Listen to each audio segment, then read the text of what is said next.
Silav, şev baş, hevanlo, hêvîdarim herkes baş e. Îro di weşana zindî de ez ê hinek behsa rewşa dawî bikim vê êvarê me firset nediye bikevin weşana zindî. Piştî nîvroya min ji were behsa Rojavayê Kurdistanê kiribû, civîna meşhûr a li Londonê kiribû. Lê îşev hin bûyerên nû hene dixwazim hinek behsa wan bikim ji were. Baş e.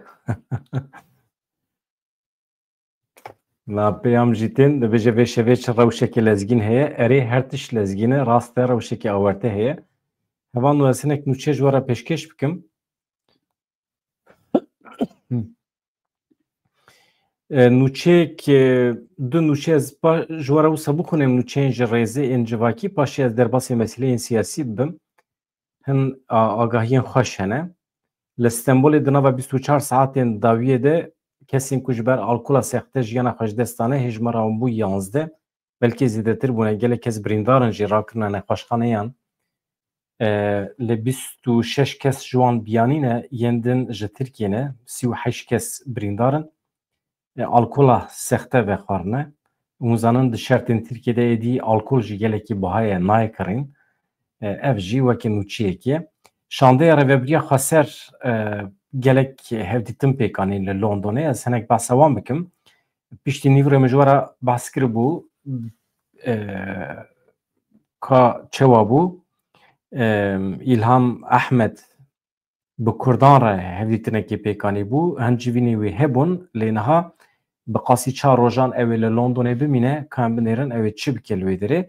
Şandeyekê Bakur Rojhilatê Sûriyê li Brîtanyayê bi Parlamenterê Partiya Federal Demokratîk Samî Wilson, bi nûnera Partiya Muhafazakar Caroline Dinenage, siyasetmedar dîplomatê berê Lord Yayra hevdîtin pêk anîn.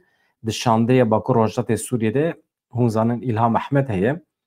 Hevseroka Daîreya Têkiliyên Derve ya Rêveberiya Xweser, wekî Wezîra Karê Derve ya Rojavayê Kurdistanê jî hûn dikarin bibînin.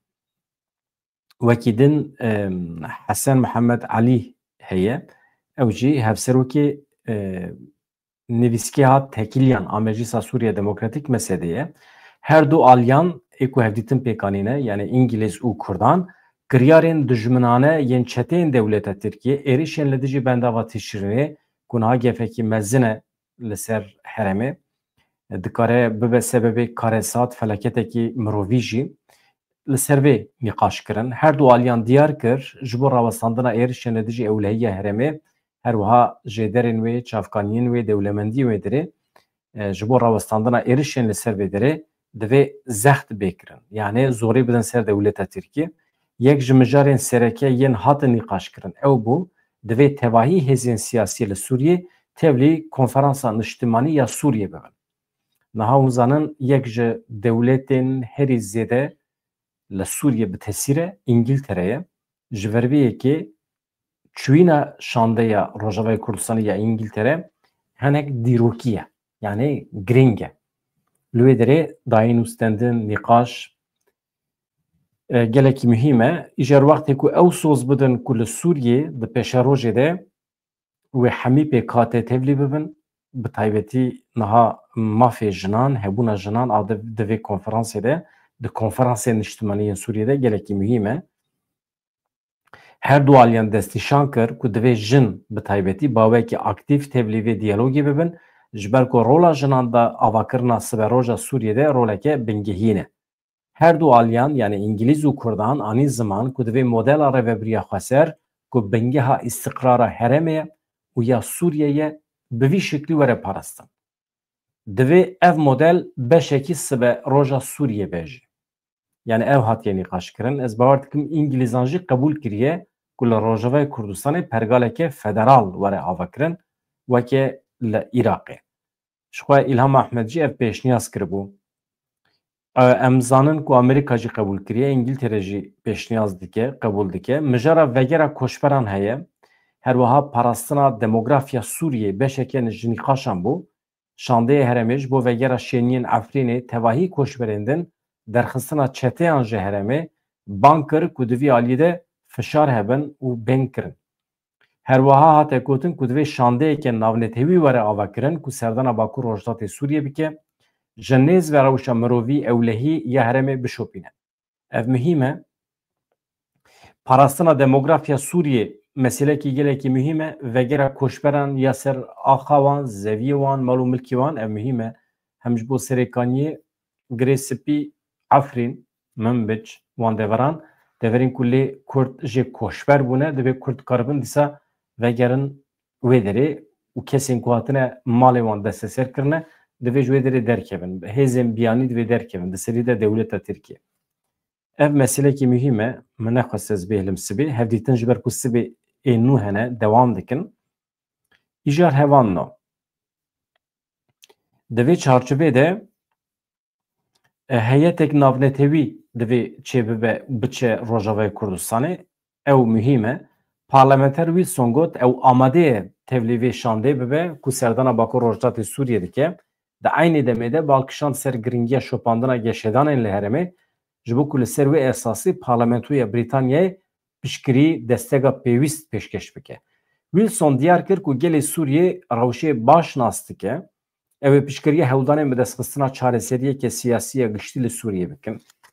Bandora cezayê navnetî heye hûn zanin ambargo hêjî dewam dike li ser Sûriyê ji ber meseleya Beşar Esad di dema wî de ambargo hatibû danîn ser Sûriyê ew jî hatine xweşkirin di civînê de şandeyê herêmê diyar kir ku di encama berdewama cezayan de xizanî zêde dibe wê bixwara tevlêviyekî ji çê bike yani xwestine ku ev ambargo rabe bifikirin ku rêveberiya Xweser di şûna Sûriyê'de diçe li derva hevdîtina pêk dîne.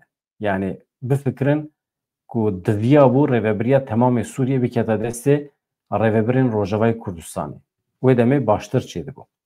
Di dawiyê de her du aliyan got divê civata navnetewî piştgiriya hewldanên bi destxistina çareseriyeke siyasî li Sûriyê bike ku heq mafên pêkhatiyan were parastin rêzê ji pirrengiya olî re were girtin rêz ji pirrengiya nijadî ya li Sûriyê re bêgirtin.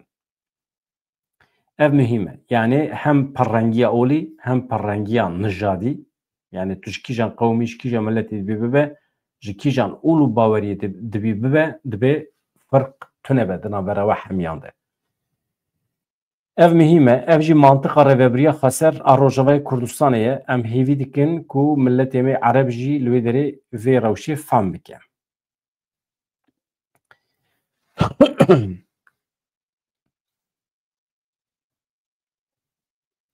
Hevan nûhunzanin bendava tişrînê sembola berxwedanê ye li wê derê ev bi qasî du mehe şer û pevçûnekê pir dijwar heye aniha li wê derê nobet jî heye ka em binêrin pêşî em cih bidin viya paşê em besa dronan bikin ka fabrîqeya dronan çewa heye li Rojavayê Kurdistanê xelkê bajarên Hesekê, Dirbesiyê, Amûdê, Tiltemirê, Zirganê û Şeddadê yên ji bo parastina bendava tişrînê û nîşandana dijberiya xwe li hember êrişan li bendavê nobet digirtin qismekî ji wan vegeriya malê xwe qismekî wan li wê derê man gotin bendava tişrînê sembola berxwedanê ye hûn zanin ji bo ku bendava tişrînê nekeve destê dewleta Tirkiye ji bo ku êriş pir zêde nebin xelk diçe li wê derê nobetê digire sed du sed hezar li gorî rojan diguhere diçin nobetê digirin qismekî hereman diçin vedigerin malê xwe qismekî din tên nobet dewr digirin.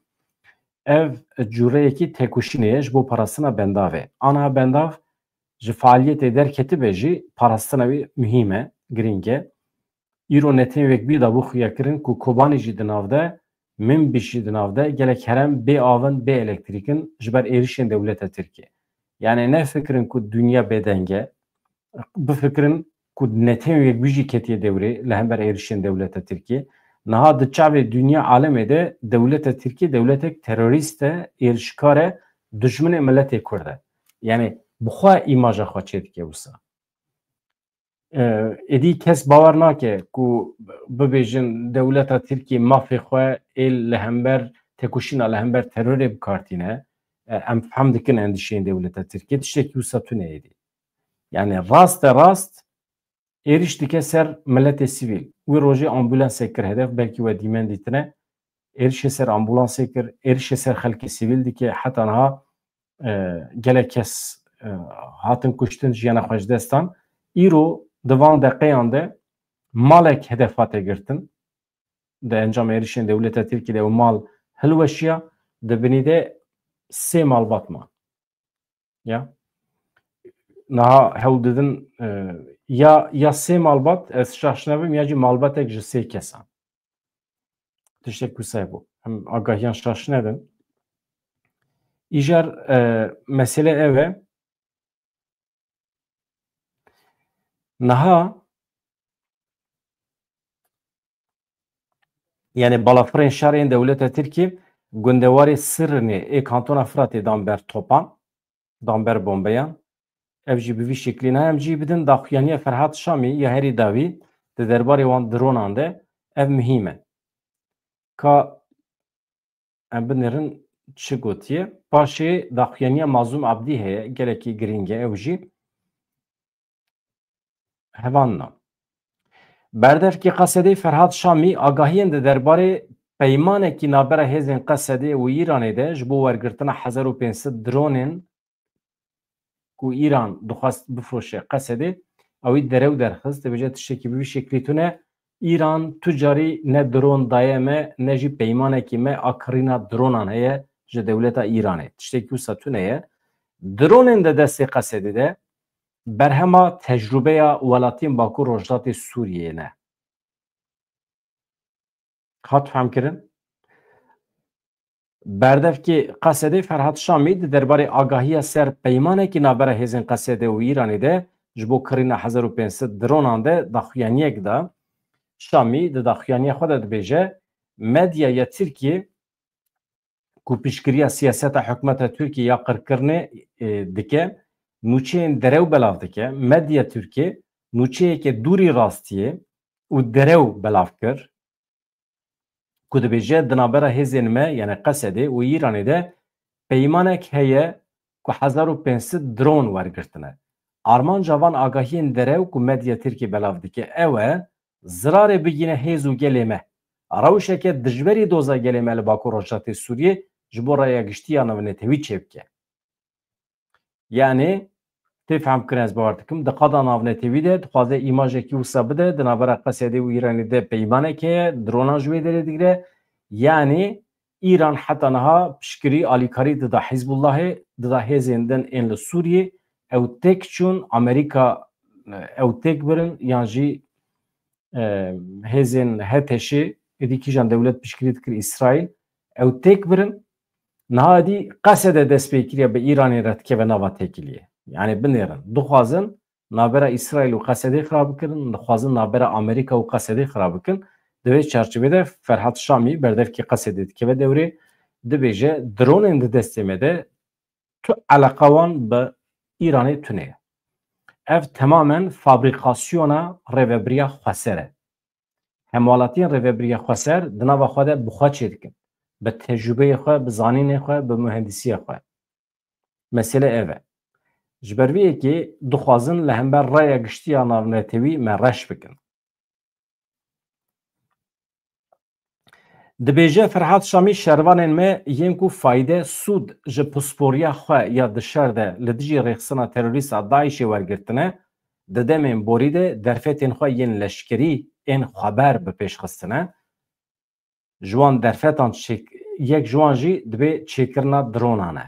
Yani di encama tecrübeyên şer li dijî Daişê de li dijî dewleta Tirkiyeyê de buxa êdî dikarin tiştan biafirînin teknika şer bafirînin cihazên şer pêş dixin û yek ji wan jî pêşxistina dronan e.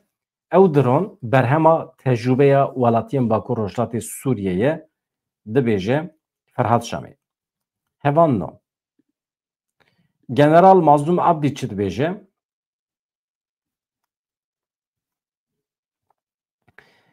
Mazlûm Abdî bi münasebeta şerê li derdora Kobanî û bendava Tişrînê peyamek belav kir, peyamek lezgîn e, bang li cîhanê dike.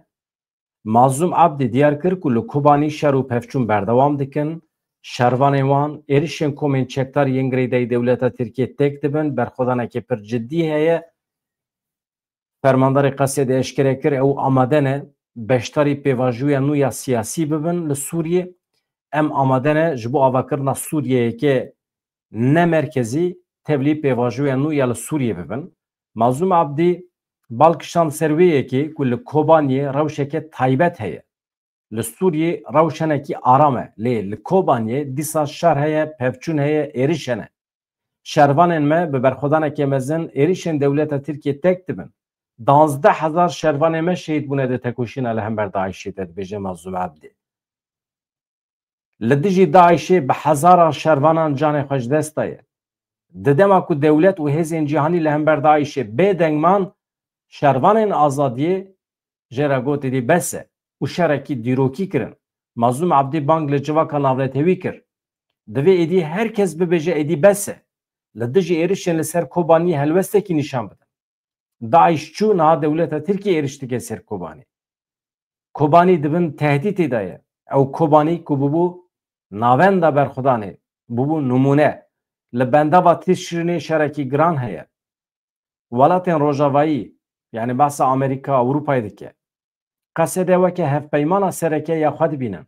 Mayîna wê jî ji bo rêgirtina li vegera Daişê pêwîst dibînin. Bi taybetî qesedê nobedariya girtîgeh û kampên çekdarên Daişê endamên malbatê wan dike. Li herêma dibin kontrola qesedê de zindan hene, di wan zindanan de bi qasî 15-20 endamên Daişê hene. Çekdarin, pisporin, sibê du sibê eger derkevin, dikarin di nava xwe de rêxistinekê nû ava bikin û rojhilata navîn tarûmar bikin û dikarin zirar bigînin Ewropayê û Amerîkayê jî.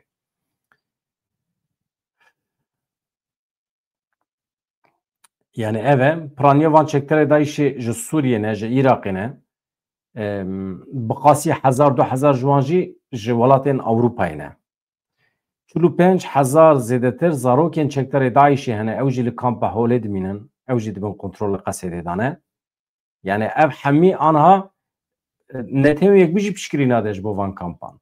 Tamamen bi imkanên xwe birêve dibin. û di ser de jî dewleta Tirkiye radibe êriş dike û hatta pêşniyazan jî dike.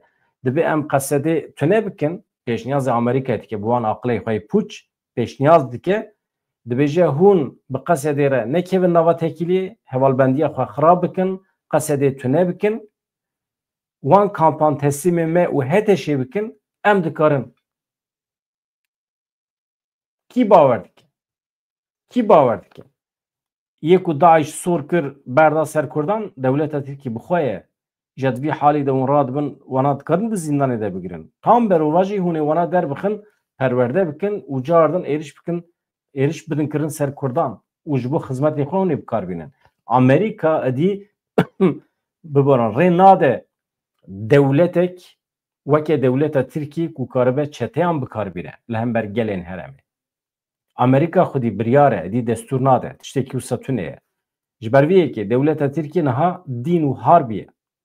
Dewleta Tirkiye ji ber van gotinên federatîv, Sûriye dibe dewletek federatîv. Hem İsraîl, hem İngiltere, hem Amerîka, İtalya wê rojê pir bawekî vekirî wezîrê karê derveyê İtalyayê vekirî got, em alîgirê sîstemekî federatîv in li Sûriye. Divê çê bibe rêveberiya xweser muheqeq divê were parastin. Ji ber van rewşan niha hem çapemeniya dewleta Tirkiye, siyasetmedarên dewleta Tirkiye heqeten dîn û har bûne. Yek ji wan doh derketiye dibêje ez ê xwe bikujim. Çünkü bi mêjiyekî ew qas şövenîst mezin bûne, nijadperest mezin bûne, Kurd dema ku digihîjin heqê xwe ew dibêjin dişûna ku ez bibim şahidê vê meselê baştir ez xwe bikujim. Yani ew qas tijî bûne. Ji ber vê yekî aniha aqil zayî kirine, dîn bûne. Îja derdê ser derdara bixwe bûne sebeba avakirina Kurdistanekî federal. Sal 2011 dema ku raperîn çêbû, serhildana gel çêbû li Sûriyê, dewleta Tirkiye piştgirî da serhildana gel, rejîma li hember rejîma Beşar Esad çekdar xistin dewrê û pêvajo gur bû, mezin bû, Daîş xist dewrê, li hember Kurdan da şerkirin, Kurd jî edî mecbûrman bikevin nava tevgereki xwe parastine û hêdî em heta vê derê hatin. Yani bi şiklekî dewleta Tirkiye bu sebep ku îro li Rojavayê Kurdistanê Kurdistanekî federal were ava kirin. Baş e, süper e. Ha. Elbet hêvî ew e ku sibê du sibe Kurdistanekî serbixwe jî heqê Kurdan e dikare ava bibe jî. Ama ez di vê qenaetê de me li Rojava ber bi Kurdistanekî federal vediçe.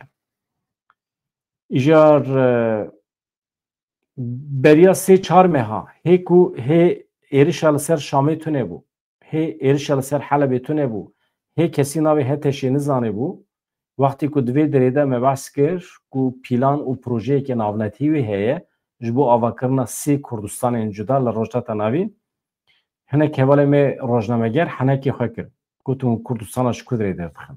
Ê ne wisa ye, pîlan proje heye. Eger tu li ber xwe bidî, eger hêzên navnetewî bizanibin ku tu xwedî îradeyî, tu dikarî milletê xwe bi rê ve bibî, ji aliyê siyasî ve eskerî ve. Wê demê bawerî dikarin bi te bînin, du Kurdistanê te jî çê dibe, çar Kurdistanê te jî dikarin çêbin û hemî êdî maye ser we eger hûn bi aqilekî yekgirtû yeketiya xwe saz bikin, hûn dikarin welatekî yekgirtû jî çê bikin. Ama şert e na. Sînorê navbera Kurdistanê de rakin. Konferansê xwe, kongrê xwe ên netewî çê bikin, erê çêkin. Êdî ew maye ser Kurdan. Ya hêzên navnetewî nikarin serê me bigirin bînin cem hev îlah bibin yek. Yani eyb e jî. Em pê dihesin sê çar salê Amerîka dewrê de ye, İngîltere, İsraîl dewrê de ye ji bo ku hêzên Kurdistanî li ser hin prensîban bikin yek lê hêzên Kurdistanî jî hev dûr dikevin. Hinekî wan xwe didin keleka hinek dewletan. Ama projeya dewleta Tirkiye ya bikaranîna pedekê têk çû. Êdî pedeke ji cem dewleta Tirkiye mecbûr e dûr keve. Ez bawer dikim tekîliya wan êdî hêdî bi Amerîkaya re bi İngîltere re çê dibe. Yani sibê du sibe eger heyetên navnetewî biçin Başûrê Kurdistanê, heyetên İngîltere, Almanya bi Nêçîrvan Barzanî re hevdîtin çê bikin li ser hev şaş nemînin. Dişûna dewleta Tirkiye'de êdî dewletên Ewropayê diçin Kurdistana, Başûrê Kurdistanê hevdîtinan pêk dînin. Yeketiya Kurdan çê dibe. Di vê çarçovê de nûnerê Mesûd Barzanî çû Rojavayê Kurdistanê bi Mazlûm Abdî re hevdîtinekî pêkanî. Hemî mesele ber bê vê derê vediçe. Yani hêviya xwe biparêzin hevanno. Kam li ku derê mabûn. Niha berpirsên welatên Rojavayê ji Enqerê dixwazin êrişên komên çekdar yên li ser Qesedê bêne rawestandin da ku êdî metirsî ev xeterî nekeve ser wan girtîgehan. Tirkiye endamê NATOyê ye yekîneyên parastina gel ku hêza serekê ya Qesedê wekî beşekî Partiya Karkerên Kurdistanê dibîne. Çekdanîn jê dixwaze yek ji şertên Dewlet Bahçelî jî ew bû ku YPG xwe fesih bike ji Rojavayê Kurdistanê derkeve. Tabii YPG qismekî mühim ey Qesedê ye. Eger agirbest çêbibe Qesedê gotûbû eger agirbest çêbibe dewleta Tirkiye eger bi me re rûnê ser masê em amade ne şervanên biyanî ji nava Qesedê bigirin û em derbixin derva Sûrî em amade ne ji vê yekê re tiştekî ne zehmet jî. Anha de hedefa dewleta Tirkiye'de bendava Tişrînê heye, pira Qereqûzexê heye. Ev zêdeyî mehekî zêdetir e yani 45 roje bê rawestan êriş dikin. Niha hevanno daxuyaniyekê din heye min ji Rûdawê girtiye. Ew jî ya kî ye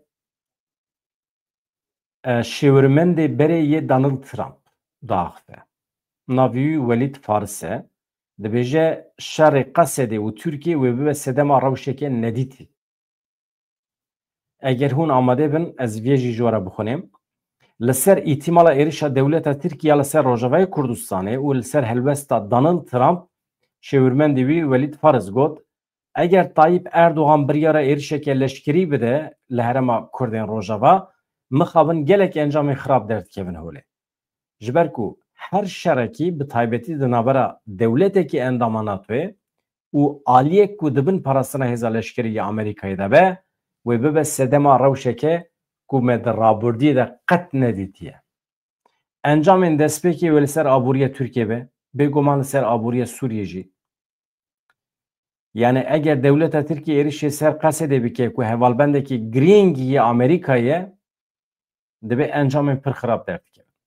Mesele êdî Amerîka helbestekî çawa digire em nizanin. Di derbarê peywendiyên kabîneya nû ya Donald Trump û Kurdan de jî Paris wiha axivî, Wezîreta Karê Derve ya nû ya Amerîkayê Marco Rubio yek ji wan kesan e ku xala pêwîstiya parastin û dabînkirina gelê Kurd kiriye. Bi rastî peywendiya xwezayî di navbera Amerîka û Kurdan de heye, bi taybetî li Iraqê, paşê jî li Sûriyê. Êdî pêwîst nake were bibîrxistin. Raya giştî li Amerîkayê piştgiriya bingeha mafê gelê Kurd dike û hevalbendê wan dike. Hevalna. Yani li Amerîkayê her tişt zelal e ama Donald Trump bîstê mehê şûn ve tê ser kar. Bîstê mehê kengî piştî 5-6 rojên din Donald Trump tê ser wezîfê wê demê em ê wî bibînin ka ew ê çawa hereket bike, ka ew ê pozisyonekî çawa bigire li hember êrişên dewleta Tirkiye. Niha Wezîrê Karê Derve yê Rûsyayê Sergey Lavrov hûn zanin çawa ye. Heta niha tim li hember Kurdan derd ket. Di şerê li Sûriyê pozisyona wî li hember Kurdan bû. Her cara ku dewleta Tirkiye dixwast êrişê ser Kurdan bike, Lavrov rêda da dewleta Tirkiye. Di mesela Afrînê de yek ji sebebên dagirkirina Afrînê Rûsyayê û Lavrov pêşengî kir ji vê yekê re. Her cara ku Amerîka piştgirî dida Kurdan yan jî rê nedida ku dewleta Tirkiye êrişê xwe bidomîne, Lavrov derd dike digot wa Amerîka li Rojavayê Kurdistanê Kurdistanekî ji Kurdan re ava dike. Lavrov bi wî hişê xwe piçûk Sûriye tev li hev kir. Xirab kir. Nekarî Sûriye biparêze, nekarî Kurdan biparêze û tenê hat xapandin ji aliyê dewleta Tirkiye ve. Hê jî derketiye wê rojê ji Kurdan re çi dibêje? Dibe min ji Kurdan re gotiye. Mesela hê jî ser aqlê berê ye. Ya li Ukrayna bi wî aqlê xwe li Ukrayna têk çûn, li Sûriye têk çûn, li Rojheta Navîn têk çûn. Çima? Çünkü bi Kurdan re hevalbendî nekirin. Ne hatin Kurd naparastin. Nebûn şirîk bi Kurdan re. Daîma pişta xwe bi Kurdan ve kirin, daîma Kurd xapandin. İjar dawiyê de çi bû? Siyaseta Rûsyayê ya li Sûriye têk çû. Anha Rabiye dibêje min ji Kurdan re pir cara gotiye. Amerîka ji were Kurdistan çêdike ama zanibin ku Iraq û Tirkiye wê tu carî destûr nedin ku Kurdistanek çêbibe. Ew ê xwîn birrijînin. Ya Lavrov ya raza ye ya rewşê nizane ya dîsa me dixapîne. Ya dünya alem zane ku dewleta Tirkiye 5 sale ji bo ku Kurd nekevin nava vî hereketê ji bo Kurdistan çênebe şer dike, qirrame anî, mala me xirab kir, 5,000 gundê me şewtan. Ma em nizanin tu tê ji me re dibêjî, ma em dewleta Tirkiye nas nakin.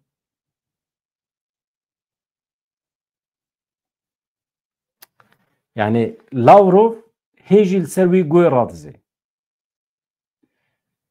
Îja dibê yek ji Lavrov re bibêje êdî bes e. Here mala xwe bi tornê xwe şabe. Tu ji siyasetê fehm nakî, tu çûyî ku derê tu têk çûyî. Tu hatî xapandin ji aliyê dewleta Tirkiye ve. Hê jî piştgiriya dewleta Tirkiye dike. Bi her awayî. Ama hûn zanin niha di siyasetê de kirin û firotin heye. Ji daxuyaniyên Sergey Lavrov xuya dike ku ji aliyê dewleta Tirkiye ve hatiye kirin. Yani bi milyonan, bi milyaran pere danê û di dîplomasiyê de piştgiriya dewleta Tirkiye dike, piştgiriya siyaseta vê dewletê dike. Kurdan ditirsîne û ji bo di projeyê xwe de bi ser nekevin.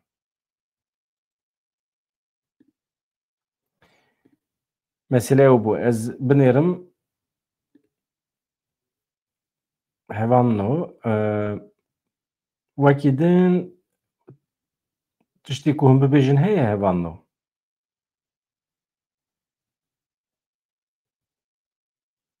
Jan roj tu çi wanî? Rast e? Yani ez dibêjim îşev derengê ez naxwazim we dawet bikim ji bo hûn werin biaxivin. Yani ama sibê du sibê eger heval bixwazin pir kêfxweşî ez dikarim linkê ji we re bişînim werin tevlî bin. Ya medya Tirkan har bûne pir dîn bûne. Hela hûn li wan temaşe bikin êdî bi niyeta komedî li wan temaşe bikin. Pir gotinê ecêb dibêjin. Êdî temaşe bikim la kêfa we were ji gotinê wan ji wan xeberê wan êdî kêf bigirin, zewq bigirin. Wextê merov lawaz be, zayıf be, gotinê wan zorê mirovan diçe. Ama wextê ku merov hêz û quweta xwe zêde bike, qewî bike, êdî gotinê wan ji bo mirovan dibe tîyatro. Erê wele wisa ye. Dîmenên hilweşandinê hene ez pir naxwazim nîşanê we bidim. Yani dewleta Tirkiye çawa êrişê bendavê kiriye, hilweşandiye, xanî manî hilweşandine merov naxwaze nîşan bide. Herkes zane ji destê dewleta Tirkiye were di 24 saetan de Rojavayê Kurdistanê tar û mar dike, Başûrê Kurdistanê jî her derê xilas dike ama îcab nake em nîşanê we bidin.